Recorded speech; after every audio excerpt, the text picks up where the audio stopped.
The Earth was once the center of the universe. It was flat. Then it was round, and it circled the sun. It was no longer the center of the universe. It was a tiny part of the Milky Way.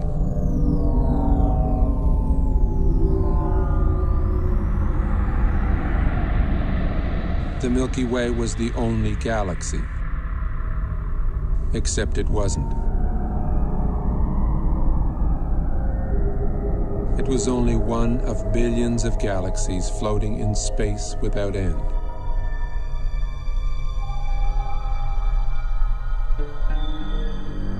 Every single time we think we've got it all figured out, we realize we've merely found another piece of the picture. It is a big picture,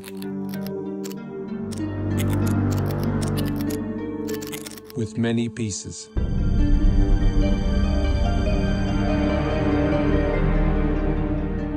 Sir Isaac Newton was the first to state the law of gravity. Eventually, everybody agreed that gravity alone formed galaxies and stars and planets, and that gravity alone holds the universe together.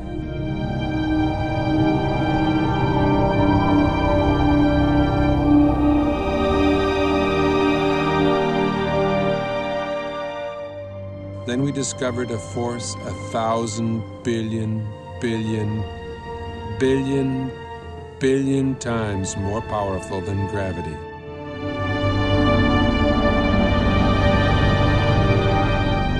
Until recently, we believed that the space between the stars and planets was empty, a vacuum. We now know it is teeming with charged particles.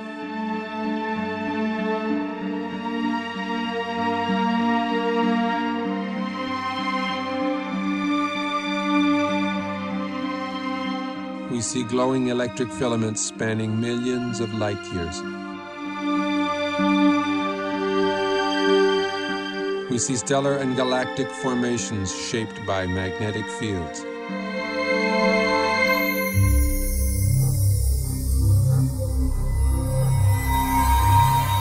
Only electric currents create magnetic fields.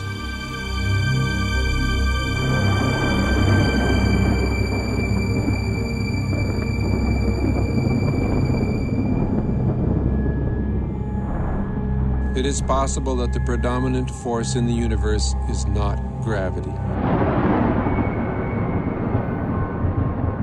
but something else.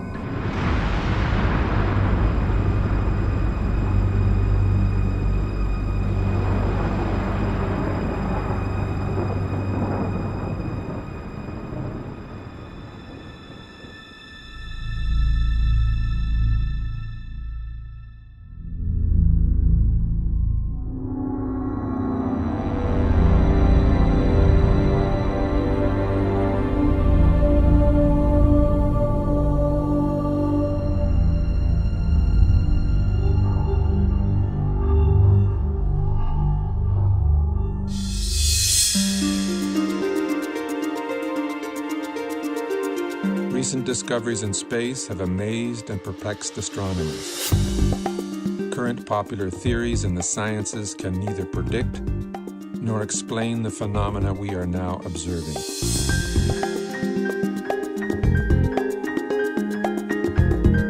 A new theory is being proposed. A theory which can both predict and explain the data coming back from deep space. Its implications are profound and affect all the scientific disciplines. It is in fact a synthesis of the disciplines. A synthesis which has already led to discoveries that link modern astronomy, leading-edge plasma physics, and ancient mythology.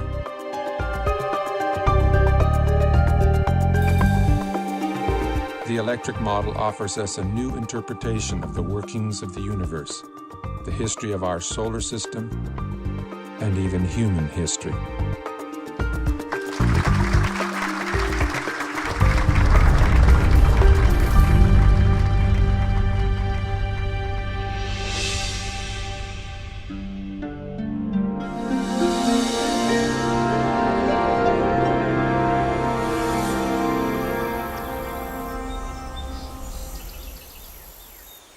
The rise of science was a triumph over mythology, over magic and superstition.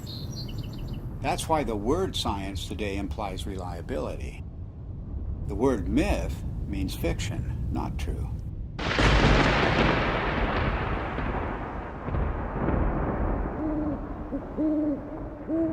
And it turns out that the key to understanding the myths is the same key that is now helping us to understand objects in deep space, to understand the workings of the physical universe. That key is electricity.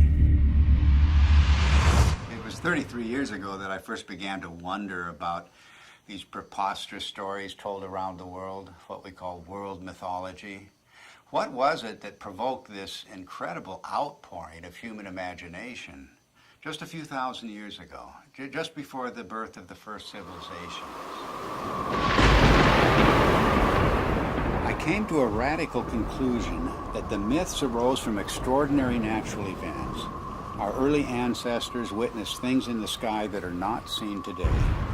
The events were awe-inspiring, both beautiful and terrifying.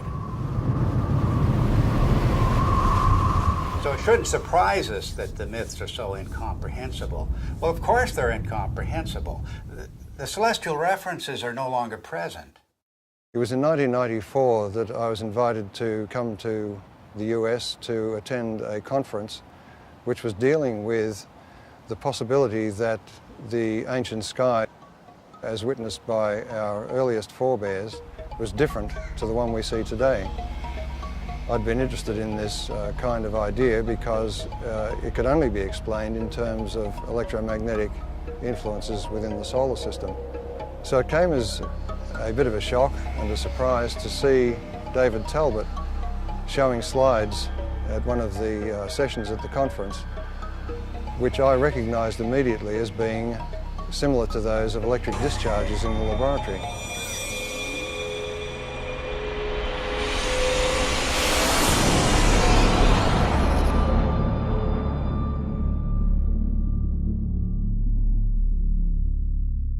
It was wonderful for me personally to come to my first Cronia meeting and hear Dave Talbot, and I still want to see some of those slides that he showed again and again and again that explained the White Crown of Egypt and the rest of these things that he showed us, all from mythology, all from thousands of years ago.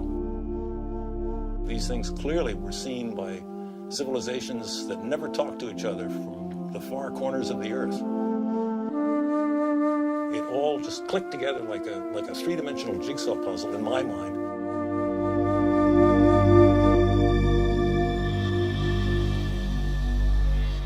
A breakthrough for me came when I realized that many different cultures spread around the world use different words, different symbols, different myths to describe precisely the same formations in the sky.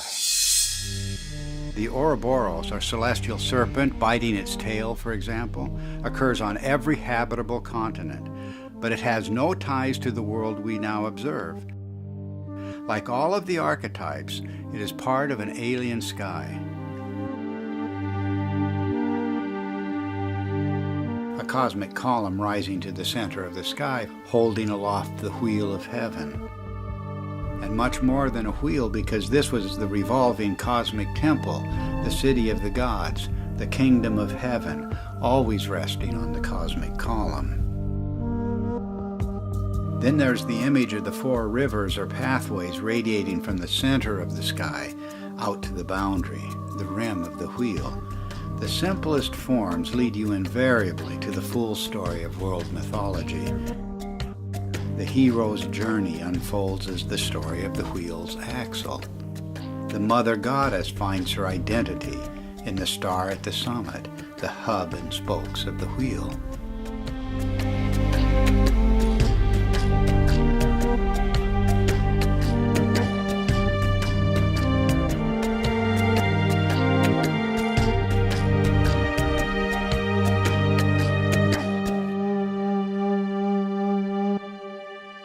From childhood on, I've always had a deep interest in mythology, and I remember that as a child I was trying to draw up genealogies of the gods as provided in Greek mythology, and I soon found out that it didn't work, nor did anything else in mythology seem to work. There was no singular fitting explanation that would make sense of these stories. So I basically laid this whole subject to rest, and I didn't look at it for many years. Until I came across the work by Dave Talbot and Everett Cochran mainly, whose articles were real eye-openers for me. And as soon as I began to read these articles, it became clear to me that we were really looking here at a very important key to the unlocking of myth. And the recent findings provided by plasma physics are capable of providing that key. Based on the results we have seen so far in Dr. Perret's investigations with petroglyphs, which he matched successfully to laboratory experiments involving plasma, it has now become crystal clear and I think undeniable that the morphology of plasma as it manifests itself both in the laboratory and in space can account successfully for the major themes in mythology. To find the true meaning of the myths, we follow a forensic approach. The purpose is to expose the points of agreement between the different cultures, because here at the level of the archetypes, everything is unified. There are no isolated themes of myth at the level of the substructure. This is like a holograph. Follow one archetype and its links to other archetypes, and you will find one story told around the world.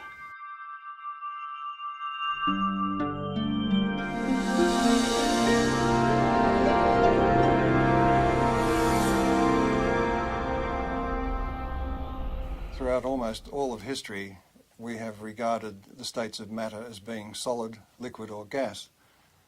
But in the last century or so, we have found that there is a form of matter where the charged particles within atoms are separated to some degree or another, and that is known as a plasma. It is the fundamental state of matter. It was not until the second half of the 20th century that we came to realize the role of plasma in the universe. And this has changed the picture of space completely. Not long ago, we thought of the physical universe as being constituted fundamentally of nothing more than atoms and empty space. But a plasma includes at least a percentage of charged particles, protons and electrons, that are not bound to any atomic structure. And plasma is an excellent conductor. Electrons will move efficiently in the direction of charge equalization, and that's an electric current, of course. Now, the reason why we see magnetic fields everywhere we look in space is because electric currents produce magnetic fields, and only electric currents produce magnetic fields. But astronomers working only with gravitational equations did not anticipate the discovery of pervasive magnetic fields in deep space.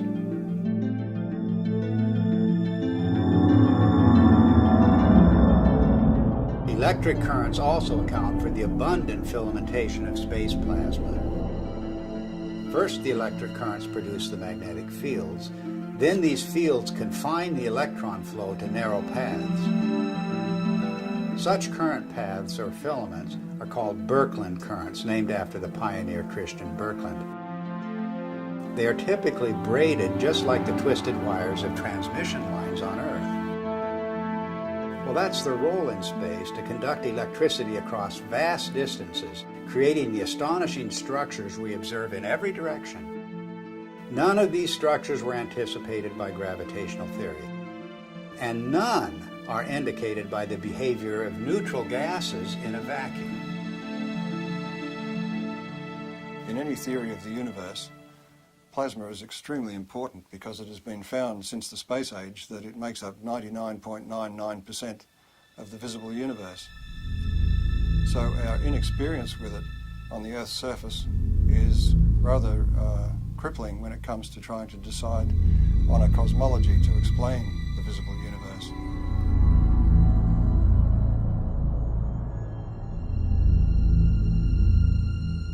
Now, plasma behaves rather oddly compared to normal matter, the matter we find, the solids, liquids and gases on Earth. If you look at a novelty plasma ball, you will see that it forms these bright filaments that dart all around inside the globe. And if you look closely at them, you'll see that they're actually twin filaments twisted together. In other words, nature finds it efficient to be able to transfer energy over a distance by twisting two pairs of filaments together. And this is a characteristic of the way plasma carries electric currents in space. And one of the puzzles that has faced astronomers since the space age is the discovery of filamentary structures in galaxies, around stars, even the cometary tails of planets and comets themselves. These filamentary structures have come as a surprise.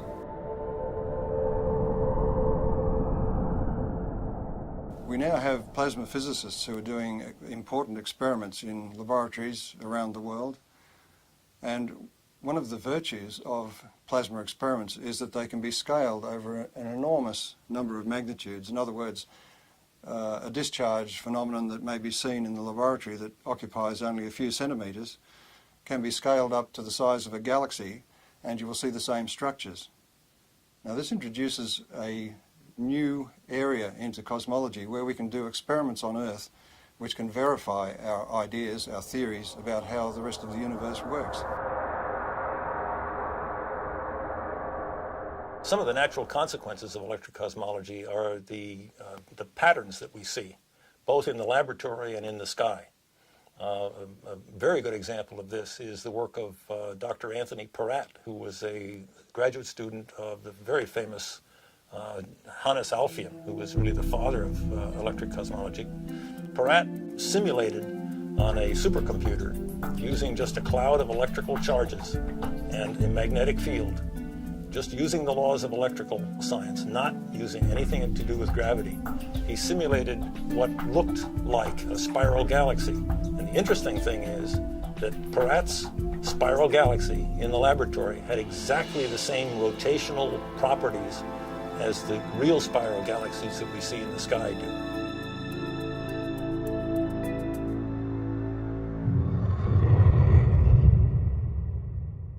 Plasma was named by Irving Langmuir because of its lifelike qualities. In other words, the similarity to blood plasma gave rise to the term plasma now used in the sciences.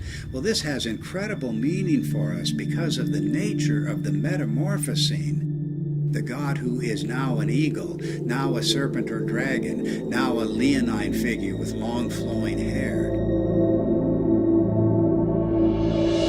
These figures take on a whole new meaning when we can interpret them with the benefit of plasma science.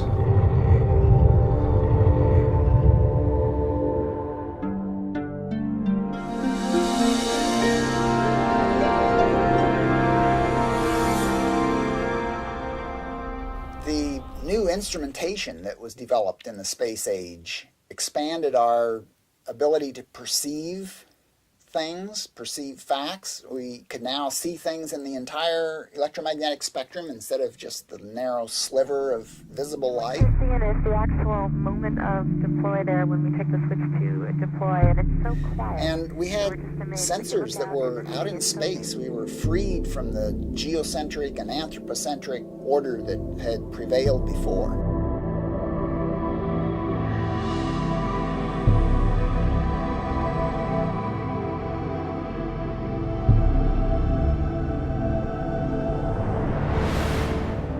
We've got a whole new universe, and the theoreticians are still trying to look at it through, a friend of mine says they're peering through the wrong end of the telescope and telling us what they imagine they see.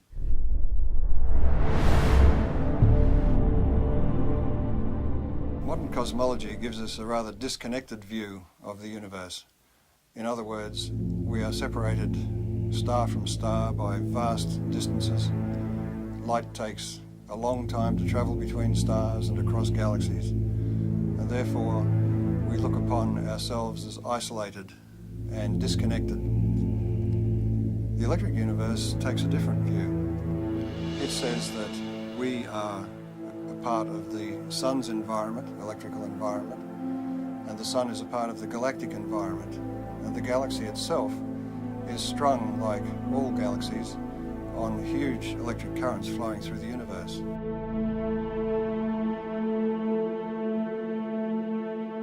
One of the typical questions that plasma cosmologists hear all the time is, how do you know what's out there in space? How do you know there's electricity out there in space? Is there energy out there in space? Why should we consider anything more than gravity?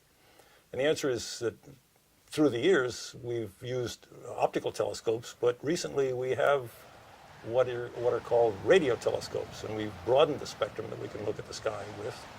And those radio telescopes can measure electric currents and magnetic fields, and we can determine from those measurements the strength of the electric currents, the strength of the forces involved, and the amount of energy that's stored out there in space.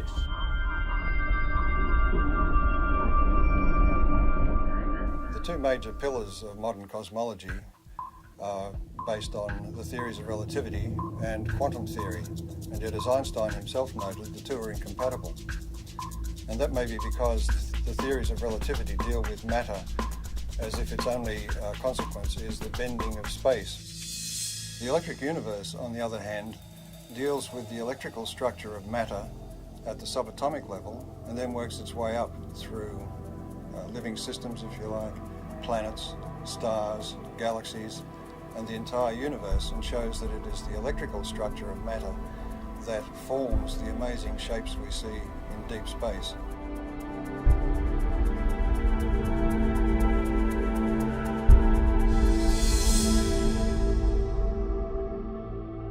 We can demonstrate the existence of these currents flowing between galaxies and between stars by the presence of the magnetic fields they generate.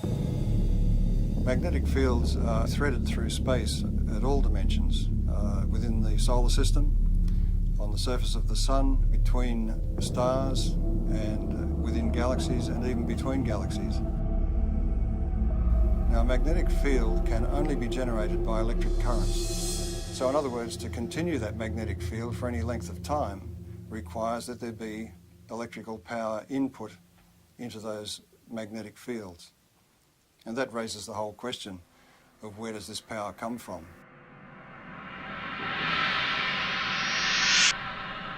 Modern cosmology is highly mathematical. In fact, we were joking before about the idea that the only people who understand cosmology are professional cosmologists.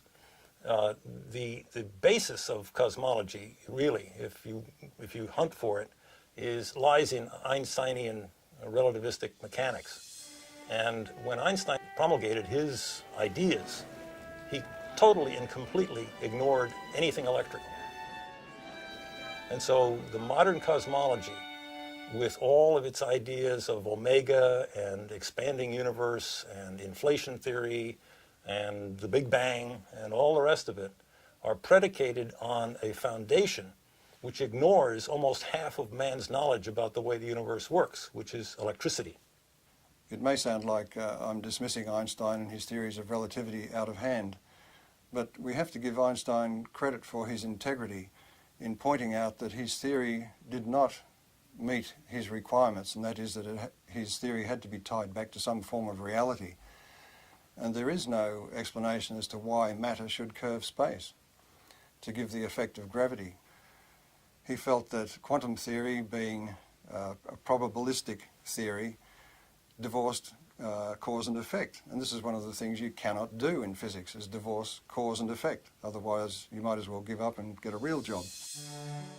But this is a puzzle that dogged Einstein through his later years, to the point that his followers tended to go off and use his geometrical explanations to conjure up things like black holes and neutron stars and so on, and the expansion of the universe and the Big Bang, without referring back to Einstein, who, with great integrity, said he wasn't satisfied with his explanation.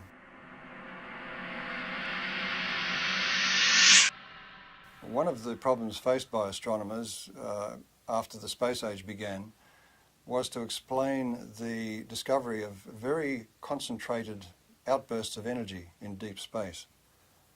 And that meant for them, since gravity is the only driving force available to them, that they required an infinite concentration of mass, because gravity is an infinitely weak force.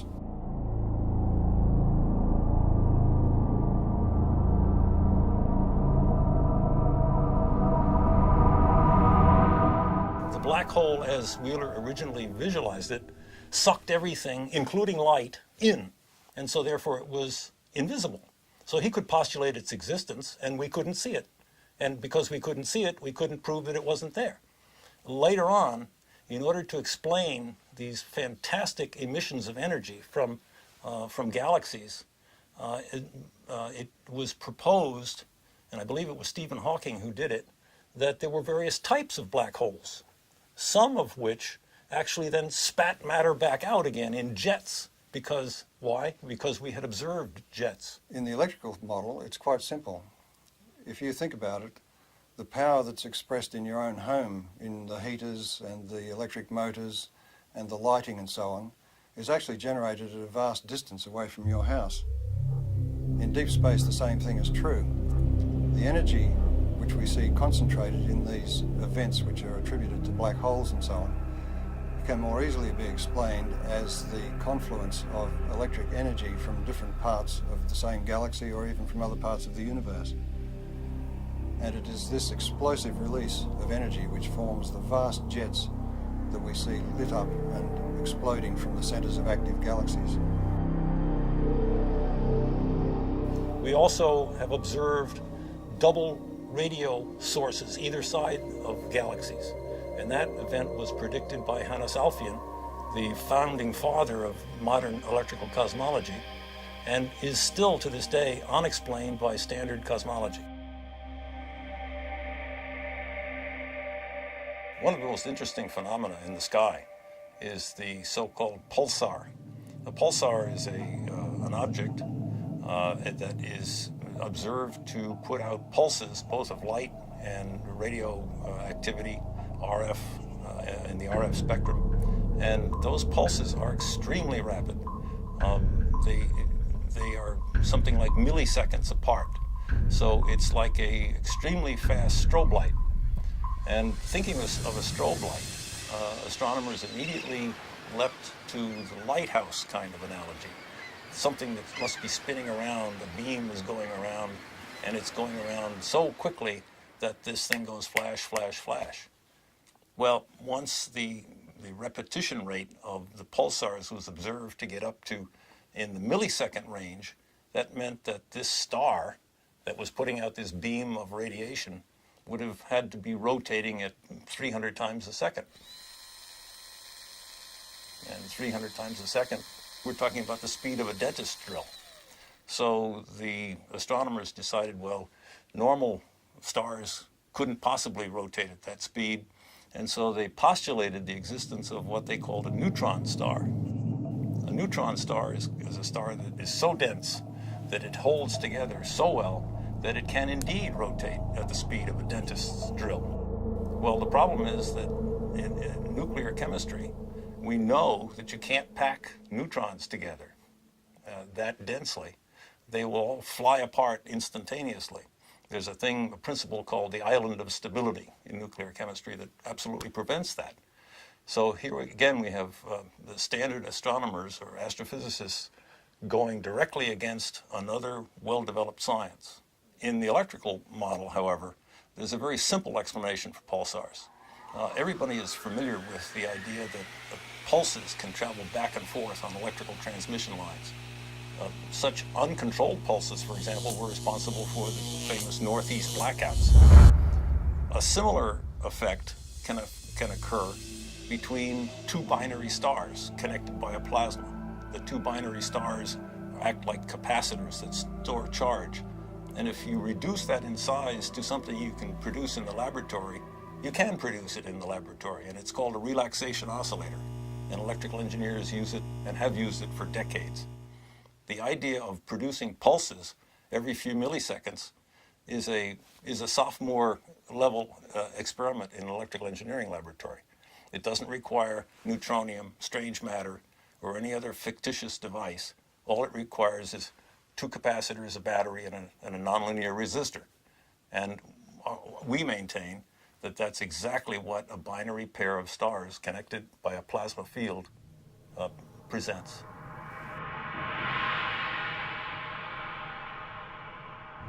A typical ion in the solar wind, a hydrogen nucleus, moving about 20 kilometers per second, which is relatively slow for the ions in the solar wind, in the magnetic field of the sun, experiences potentially magnetic forces that are something like 10 million times the strength of the gravitational force on that same ion from the sun. An interesting demonstration that illustrates very readily the relative strength of magnetic force and gravitational force is the simple idea of a ball bearing sitting on a wooden table. The entire mass of the Earth is pulling downward on that little ball bearing, and that's what prevents it from flying out into space. But a child can come along with a little horseshoe magnet and click, pick that ball bearing up instantly. The space age presents us with an interesting paradox. The technology of science is really quite extraordinary, and technology has taken us out into space, taken us to the moon, taken probes to distant planets, opened up whole new vistas in remote space with new telescopes and new ways of measuring what's happening in space. But the picture of theoretical science is much different. And many decades ago, assumptions began to crystallize in the theoretical sciences, beginning at the top, the queen of the sciences, as we say, which is cosmology. These theoretical assumptions have constrained all of the other theoretical sciences. Cosmology deals with the big picture questions, the first questions. How did the universe begin? What is it made of? How will it end? And so many popular theoretical constructs, from the Big Bang to string theory to dark matter and black holes, the formation of stars, formation of galaxies, all have arisen from assumptions first postulated by cosmologists. At the same time, these assumptions have defined boundaries for other theoretical sciences, working down from astronomy and astrophysics to the space sciences, solar theory, even Earth history, even human history, have all been confined by these boundaries established by the queen of the sciences, cosmology.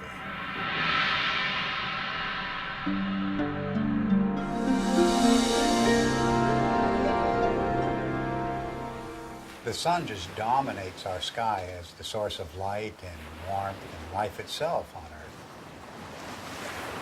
And this preeminence of the sun is so clear and obvious that it remains a mystery why virtually every ancient culture insisted that before the present sun, there was a quite different luminary ruling the sky.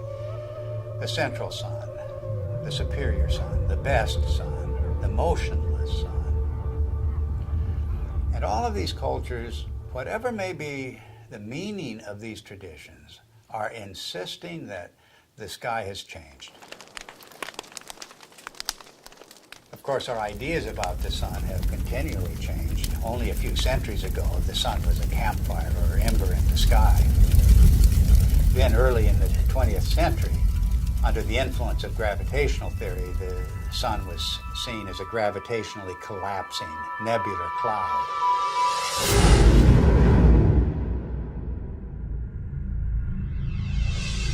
In the atomic age, astronomers began to visualize the sun in terms of a nuclear furnace hidden at its core.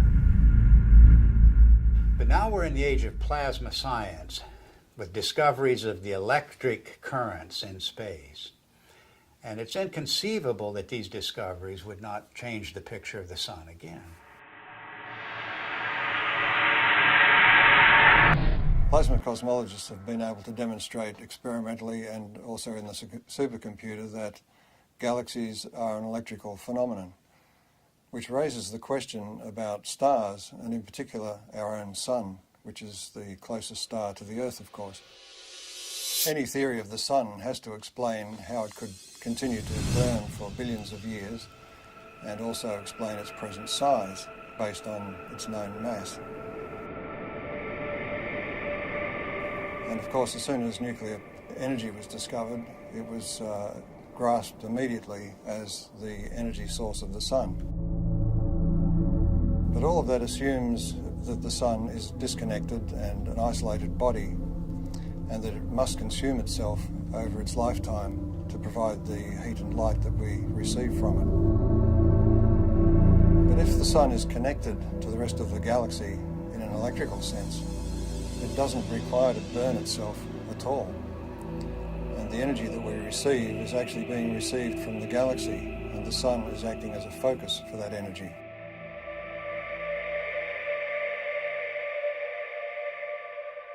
The sun is actually a fairly typical star.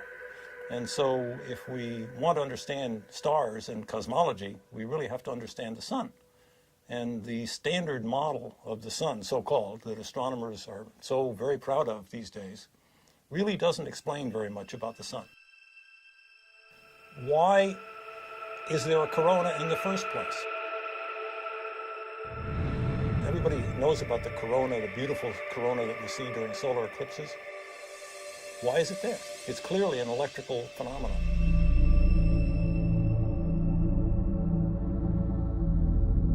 One of the greatest puzzles about the sun has been, with a surface temperature of 6,000 degrees, high above that surface we have temperatures of millions of degrees. And the question has been, how do we get the energy from the center of the sun somehow past that surface to heat the upper atmosphere of the sun to millions of degrees? In the electric model, you don't have that problem, because if the energy is arriving from outside the sun, the first place you expect to see that energy expressed is above the sun in its tenuous atmosphere. And that is the place where particle acceleration occurs, and the apparent temperature goes very high indeed, up into the millions of degrees.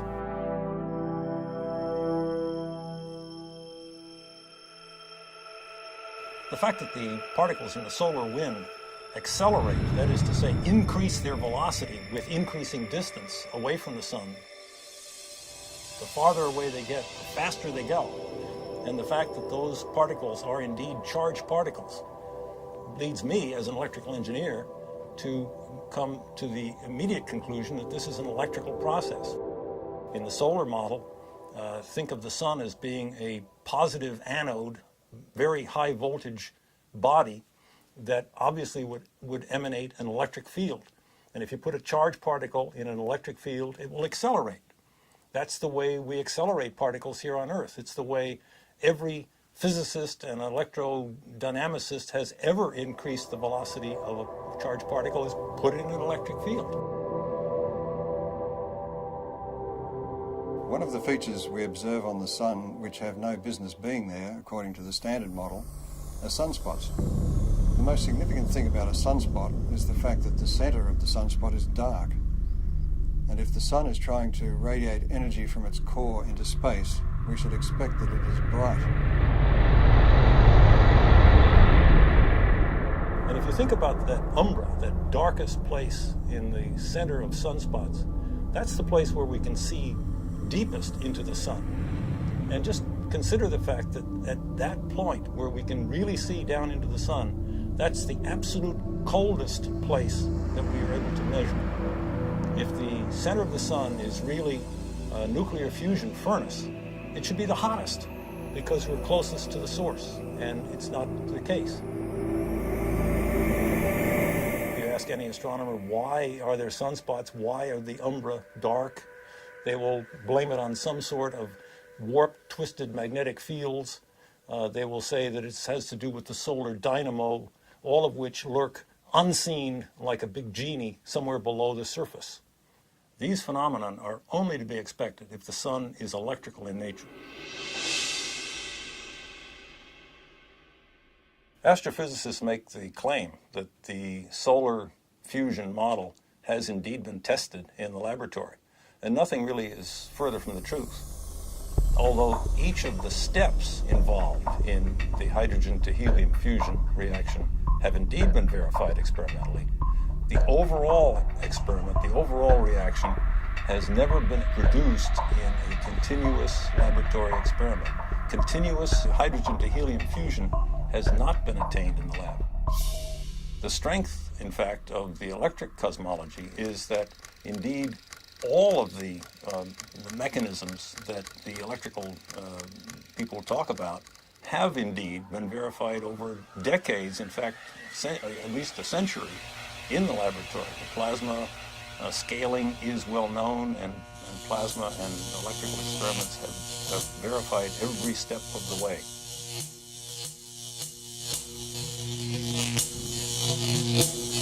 There are any number of observations that are have ad hoc present explanations, but really have no explanation in the standard model, and are natural consequences of the electrical model. For example, heavy elements, the solar spectrum, the neutrino deficiency, the neutrino variability, solar atmosphere, differential rotation by latitude, differential rotation by depth, equatorial plasma torus, sunspots, sunspot migration, the sunspot penumbra, and the sunspot cycle itself. Magnetic field strength, the even magnetic field, helioseismology, the solar density, and the changing size. All of the observations that in that list are natural consequences of the electrical sun model. Standard astronomers tend to pass them off as being inconsequential difficulties that will eventually someday be solved. I maintain, and so do our colleagues here, that these are not inconsequential, but are rather death blows to the solar fusion model, because they are important. They're not secondary, they're primary falsifying observations for that failed nuclear fusion model. What I find so fascinating about the electric model of the sun is not just that it's a challenge to long-standing theory, but that it opens the door to the ancient world, to an electric sky. The electromagnetic phenomena that we now observe on the surface of the sun and in the vicinity of the sun are direct pointers backwards to the plasma formations that were seen above the ancient sky worshippers.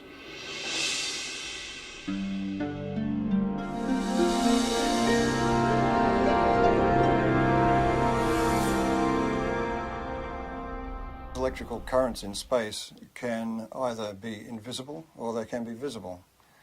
If they're very diffuse, in other words, there's very little energy per cubic meter, they will be invisible. But where that energy becomes concentrated, it will begin to glow. And we see this kind of thing in the ion tails of comets, for instance. Where the energy becomes very concentrated, we begin to see arcs and sparks, if you like. Electrical discharge phenomena.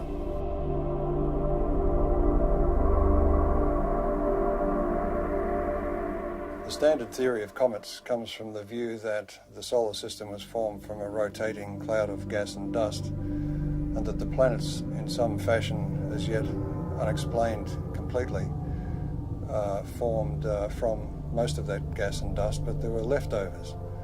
And the leftovers are beyond sight, outside the solar system, in a hypothetical Oort cloud, as it's called. We have no observational evidence for such a cloud. The electric universe model of comets is that they are actually parts of well-differentiated planetary bodies that have in the past suffered from electrical plasma discharge machining, and that some of the surface material has been lofted into space, so it is expected to be rocky. The second thing is that because comets trace a elongated orbit, both away from the sun and towards the sun, in that trajectory, its charge changes, its voltage changes.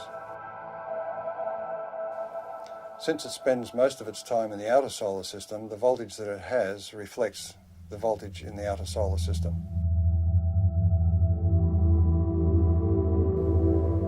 But as it hurtles towards the sun, as it enters towards the Earth's orbit, the voltage is changing rapidly, and the comet has to respond to that by beginning to discharge.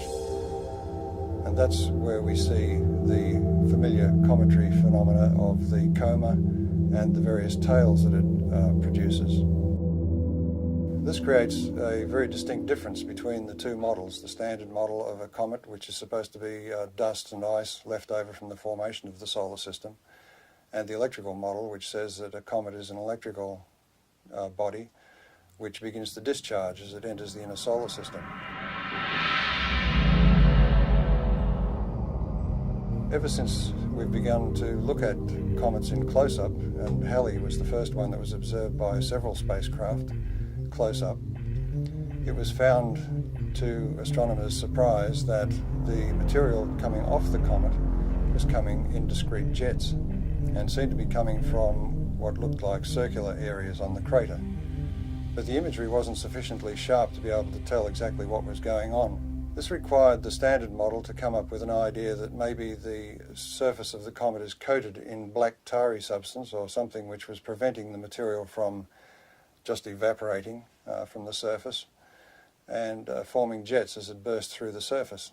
But when later images were looked at as we passed other comets, it was found, to astronomers' amazement, that they were seeing very sharp relief. It wasn't like a melted ice cream, it was looking like a piece of heavily cratered rock.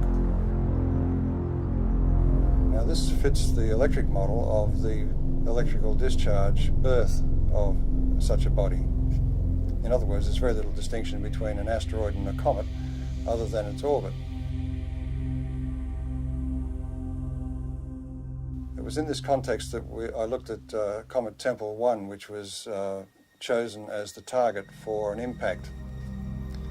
And the idea was that the impact would create a small crater which could then be photographed by the passing spacecraft, and we could determine whether the material was ice or dust or rock based on the size of the impact crater. It seemed to me that if this comet was a charged body, there would be several other effects that were unexpected. Principally, as a metal copper object approached the comet, there should be an electric discharge to that copper projectile. In other words, there would be an initial flash, and then there would be the impact itself. And the impact, I suggested, would be far more energetic than was expected, because it would tend to concentrate the electrical discharge in the area of the impact, and also it may change the nature of the jets nearby. So it was with great interest I awaited the results of the impact and watched it on television. Before the impact, the astronomers in the assembled control room were worried that they wouldn't see anything, that the impact would result in a very small puff of dust, and that would be the end of it. So when the impact occurred, they were surprised by two things. One was that there was an initial flash, followed by the main impact, which was so energetic that some of the sensors were almost swamped, and the passing spacecraft was unable to achieve its primary aim, which was to photograph the crater. A part of the surprising brightness of the dust released from the impact with Comet Tempel 1 was due to the fact that it was so intense and so widespread. And one of the initial findings was that it seems to be very finely divided dust. Now this is the same thing that was found at Comet Halley, and it was a surprise then, so it's rather surprising that they are surprised once more. The point is that an electrical discharge on the surface will release material, dusty material, very finely divided. It's a technique that's used in sputtering of metals onto, for instance, astronomical mirrors. So this production of very fine dust is to be expected in the electrical model. But in the standard model, you are asking ices to evaporate or to sublimate, and in doing so to drive off pre-existing dust grains. So there's no way that the dust can be finely divided. It will be in its pristine state. So the production of this great cloud of very fine dust is rather inexplicable in the standard model. The electrical model of comets was driven for several people by Velikovsky's challenge that the solar system had electromagnetic forces to be taken into account. And one of the early pioneers in addressing this issue of are comets an electrical phenomenon was Ralph Jurgens. When he proposed the electrical model of the sun, it implied that all bodies in the solar system must have, to some degree, a cometary appearance or a cometary effect associated with them.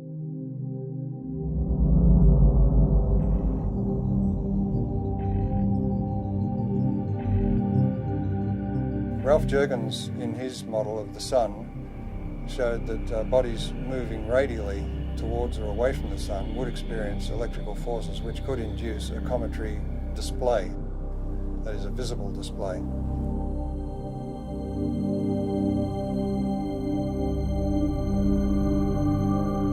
Also working in later years with Ralph Jurgens was Dr. Earl Milton, and he made some predictions and statements about the impact of Comet Shoemaker-Levy 9 fragments with Jupiter.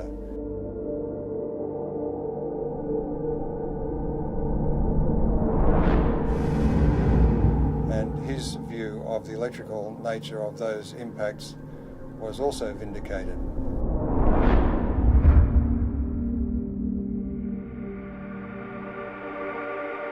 In the electrical model of the solar system, anybody moving away from or towards the sun at any great rate, for example like a comet, will experience electrical effects which result in a cometary appearance, and that could apply to a planet.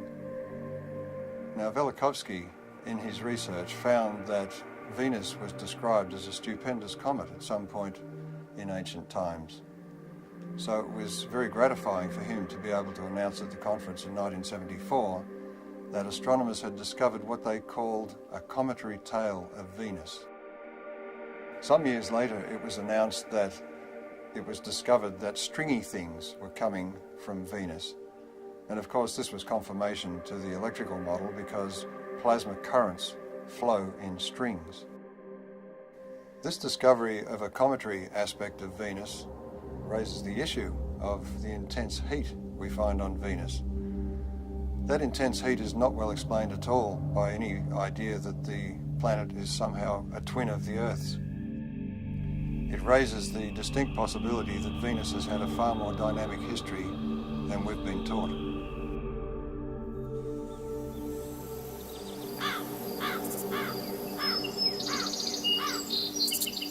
Our ancient ancestors were obsessed with the comet. Let the slightest wisp of a comet appear in the sky and all of humanity was thrown into terror. But why was this?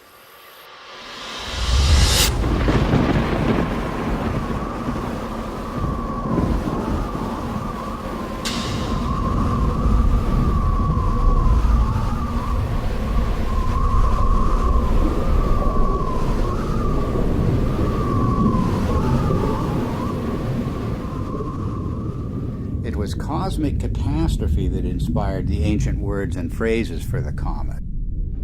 The comet was the torch of the sky, the sword hanging over the world, the spiraling serpent or dragon, the spiraling sidelock or ribbon.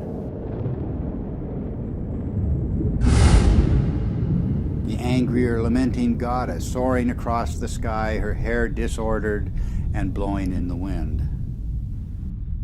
Anyone exploring the roots of the ancient comet fears is going to run into the work of Immanuel Velikovsky, the controversial theorist who suggested that, well, there's a reason for the fears of comets around the world. We experienced this horrific cometary catastrophe. The world was devastated by a comet just a few thousand years ago.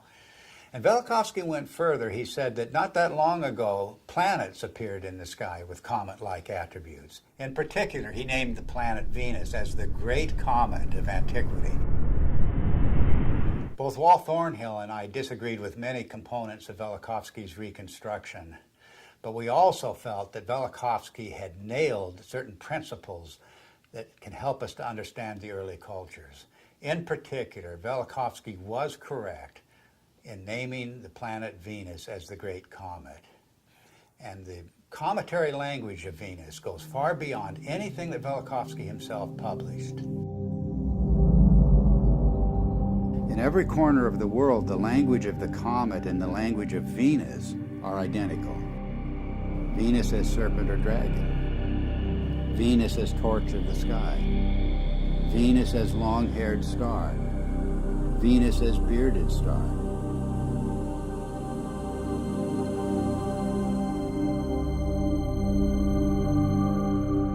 The Sumerian goddess Inanna was identified as Venus. She was the Lady of Life. But in her terrible aspect, she became a dragon-like flame in the sky.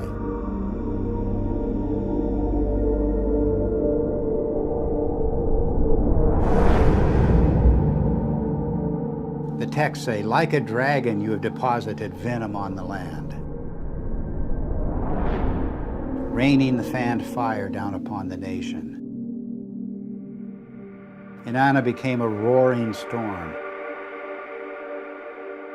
She devastated the land. Mankind comes before you in fear and trembling at your tempestuous radiance, the texts say. Inanna's Babylonian counterpart Ishtar was also identified as Venus. She was the shining torch of heaven and earth. Furious and irresistible onslaught. I rain down like flames, the goddess announces. The Egyptian goddess Sekhmet has the same attributes. She takes the form of the fiery Uraeus serpent. She becomes a flame of fire in her tempest, a star scattering its flame in fire. Sekhmet herself says, "The fear of me is in their hearts, and the awe of me is in their hearts. No one at all can approach her," the coffin texts say. The streams behind her are flames of fire. The astonishing fact is that goddesses everywhere exhibit this terrifying and cometary aspect. The Canaanite Anat, the Hindu Kali and Durga, the Greek Aphrodite, Athena, Medusa, and countless others.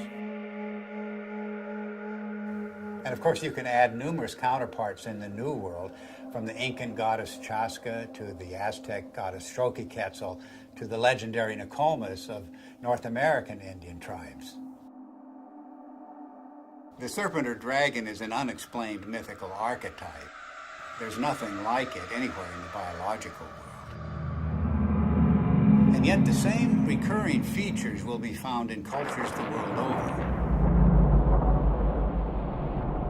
The dragon's disheveled hair and shaggy beard. Its knotted aspect, and its worldwide appearance as entwined twins.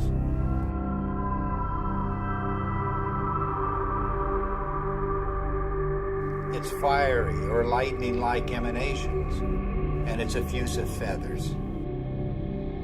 In all of the ancient serpent or dragon images, it's the luminous, filamentary, braided, spiraling, metamorphosing, and destructive aspects that stand out, the very traits of high-energy plasma discharge.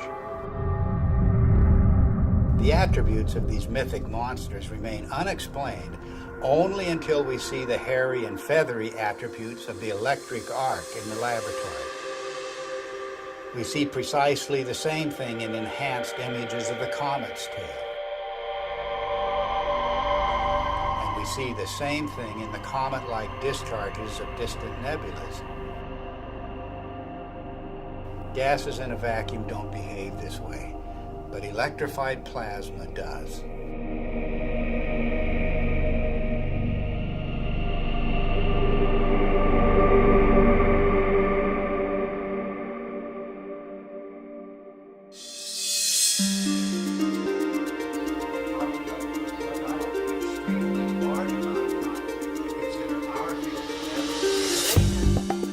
The recent discoveries about the comet have astonished astronomers. Extreme ultraviolet light, X-rays, supersonic jets, sharply etched surface relief, and cometary nuclei fragmenting explosively. No one expected such high-energy events.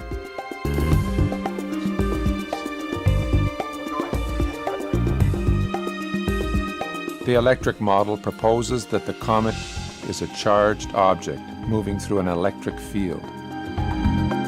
This would explain these phenomena. But what is creating the electric field? Suddenly, everything changes. And we are talking about an electric sun, electric stars, an electric cosmology, and a whole new way of looking at how the universe works.